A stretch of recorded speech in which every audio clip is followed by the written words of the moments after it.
What up, what up, what up? Hey, everybody, hope you're doing well. Hey, I just want to let you know, I know everybody can't always support and donate to the podcast, but hey, if you can do a one-time donation, I put up a Buy Me a Coffee link in this description of the podcast. So if you go to the description of the podcast, it'll be at the bottom, and you can just go to that link, and you can buy me a cup of coffee, or two if you want. And that would just help support the show, and I can wake up a little bit more and bring you more info. So thanks for listening to the podcast. If you can donate, that would be much appreciated. And let's get on to the show.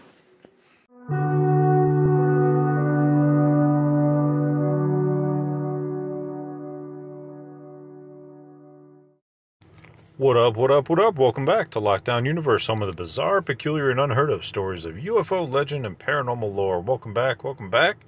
Happy to be back. Hopefully you guys are doing excellent and taking care of yourselves. So today we've got an awesome one for you. It's going to lead into the next podcast, so stick around, listen in, because we've got some really interesting historical information about why different species of aliens seem to have appeared in different areas of the Earth. Now, this story is going to be about the beast who turned into a beautiful woman in Italy in the 1980s. Now, who doesn't like Italy? Who doesn't like shape-shifting? And who doesn't like beautiful women? So we're going to get into it. So this article comes to us from phantomsandmonsters.com. It was put out August 11th, 2023. And we're going to get into this article. So Silvano Chiligari, who is a world-famous comic book artist, was living in Italy, and he wrote about a bizarre experience that he had with a shapeshifter back in the 1980s. He stated it was in December 1986 when serving in a battalion of the Italian army in Bolzano.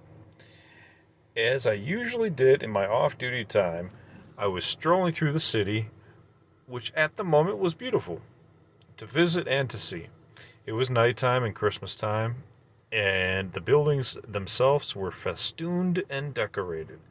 The city itself was full of life, and many people around had gone out for shopping at the given moment. I had the impression you feel when someone is staring at you. I turned my eyes and looked, and in that moment my blood turned to ice. This thing was only about a meter or so away and was watching me. I could hear it breathing. Its eyes were cold and blue and were burning inside me as if he was browsing through my soul. Interesting. It lasted maybe a second, more likely, even less than the blink of an eye.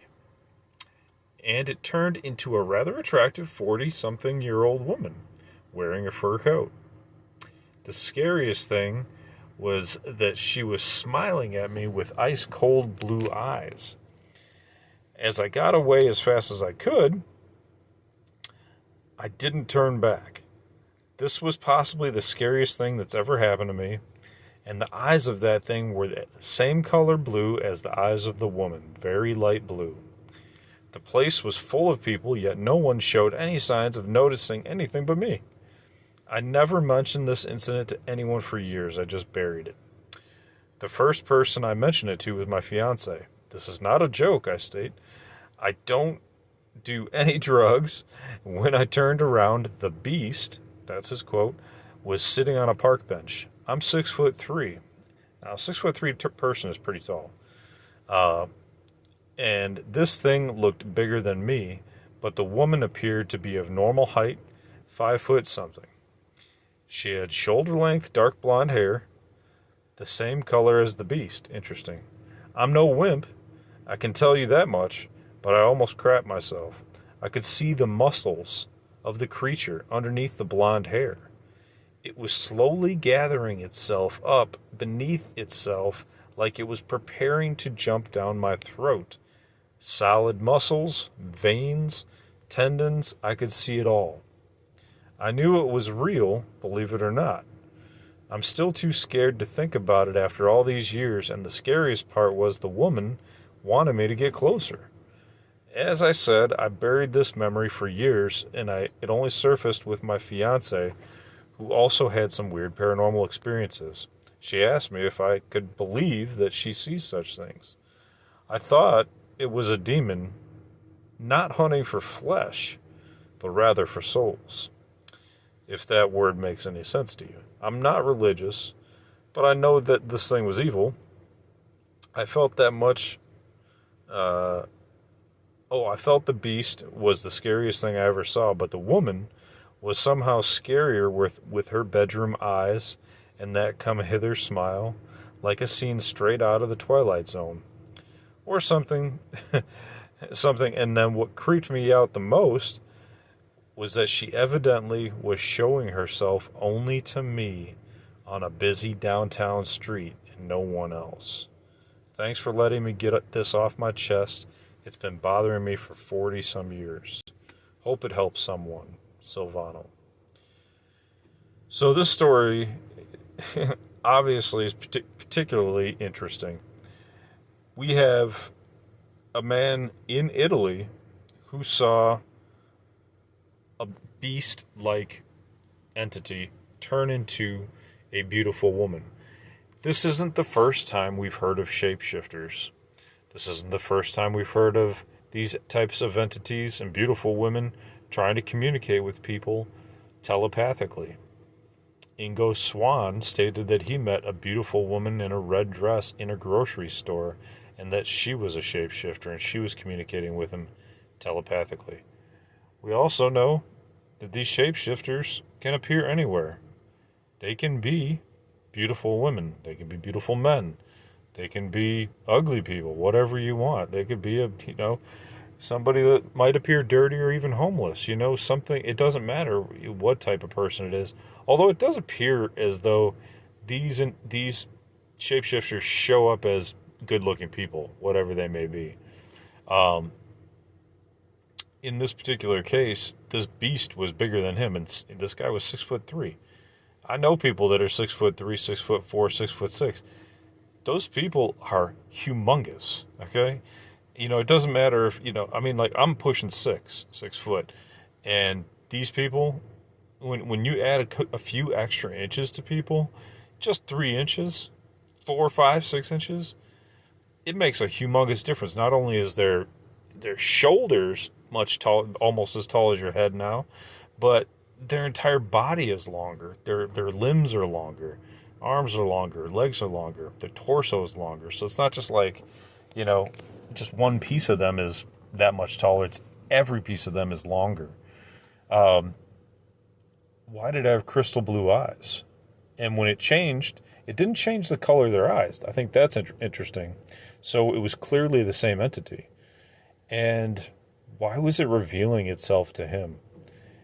Could it have been that Silvano had an artist's mind and was tapped into this artistic wavelength that only he could see?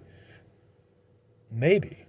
Or maybe this entity seriously just wanted to blend with him or bond with him and then eventually get him by mental telepathic force to come with the beast entity so that it could have its way with him.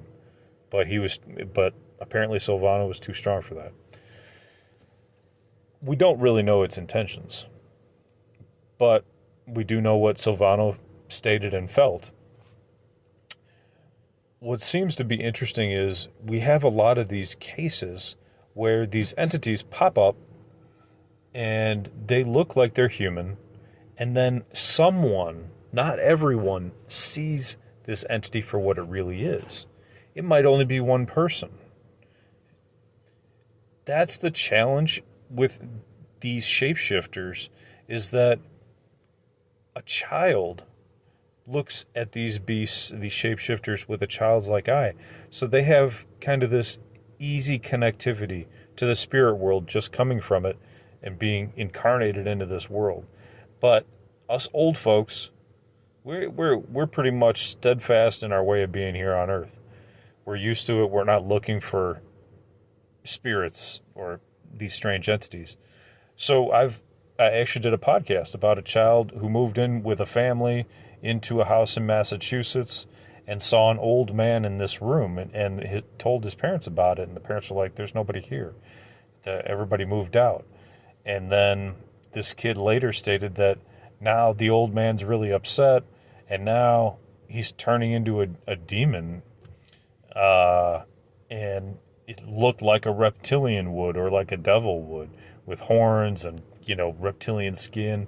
And then this kid was getting like beaten up and, by an invisible entity, and they brought in a exorcist and tried to exorcise the place. I mean, it was really, really disheartening and scary for these people, and the thing ended up possessing the father and the kid, and it's just a total nightmare.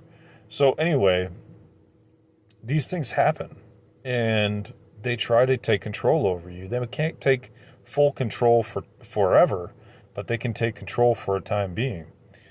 Now, let's see where we're at time-wise. I don't want to go too long here. But as you can see, these entities can have a control over what you see. Obviously, that's what happened here. This entity made itself a beautiful woman. It might have been a male, might have been a female. We really don't know. The Silvano believes it was a he, but if you looked at a reptilian, you might not know if it's a he or a she. These things are scary. These things are super muscular, super tall, and they can tell you what to see. They put the whammy on you. So it's really interesting, and I'm going to get into it in the next podcast, because I was reading a story about how England sent diplomats to meet with Hitler right before World War II, and Hitler was basically stating that he did not want, or that he was going to go to war. He's going to go to war. He's like telling all these diplomats that came in, he's like, I'm going to take over Czechoslovakia, and I'm going to move east, and there will be war. Nobody's going to do anything about it. I'm going to take it over. That's all there is. These diplomats, including their Prime Minister Chamberlain, came back to England and basically said that Hitler didn't want war. It was the most peculiar, bizarre, unbelievable, ridiculous, like totally opposite mentality that you would think. If somebody says they're going to go to war, don't you think you're going to come back and be like, yeah, this dude's crazy. He's going to go to war. But it seems as though he put the whammy on Chamberlain as well as his other diplomats that he sent. There was only one diplomat out of multiple that England sent to meet with Hitler, and he was the only one who saw Hitler for what he truly was. It almost makes me think, and there's been a lot of talk about Hitler being involved with the reptilians, and they gave him, UFO craft to work with, and, all this kind of information to try to win the war. And it almost makes me think that Hitler had the capability of putting the whammy on people himself. Could he himself have been a reptilian, making people see what he wanted them to see? Now that would be truly interesting. That, I think, will be the topic of the next conversation in the podcast. I'm going to pull out some information from a book I've been reading. It's a super popular book. I'm not going to give it away. I'll give it away next podcast. But I'll talk about who went to go visit Hitler, what he stated, and why this could have been definitely related to the reptilian relationship that they had with the Third Reich and what happened later on. So yeah, it's going to be a really interesting podcast. I wanted to kind of talk about this topic that I found on phantoms and monsters, and then kind of lead it into tomorrow's podcast as well. So this is not just a one-off scenario. This is not a one-off event or occurrence. Silvano had his event happen, Ingo Swann had his event happen, and many, many other people. And that boy in Massachusetts had his event happen. And there's so many people that have had the same situations populate. So these are not isolated. These are in the thousands, maybe even more, maybe tens of thousands. So what are these things? What are they doing? What's their intent? We have no idea. Why would that beast want to talk or try to mind manipulate Silvano? Was it going to try to take him on a date and then take him home into its lair and then feast upon him? Feast upon his fear as it ripped through his skin? We really don't know. It's possible. It also sounds like it could, that's what it's a vampire sounds like. Remember these old tales of the vampires where they would mind manipulate you, and they had to be invited in. You had to allow them in, and it's almost as if it was a mental letting in versus the physical. You can come into my house, and these vampires would eat humans, right? And these vampires would change their face to look almost reptilian, and then feast upon our blood, and the people would be screaming, and they would feast upon it even more, and that's what they wanted. They wanted the blood, right? And what do reptilians feed off of? The adrenochrome, the fear, chemically enhanced blood of people. I mean, it all makes sense, folks. It all makes sense. So I'm going to wrap it up there. I hope you guys are having a fantastic night, fantastic day, fantastic morning, whatever it is for you. I hope you guys are taking care of yourselves physically, spiritually, emotionally. Surround yourself with bright white light. Stay positive. Bring positivity to your friends, family, and loved ones. Follow through on your hobbies and your goals and your dreams. That's what's going to make you happy. That's what's going to make you fulfilled. And as always, continue to question the universe around you. Until next time, guys, take care. Lockdown Universe out.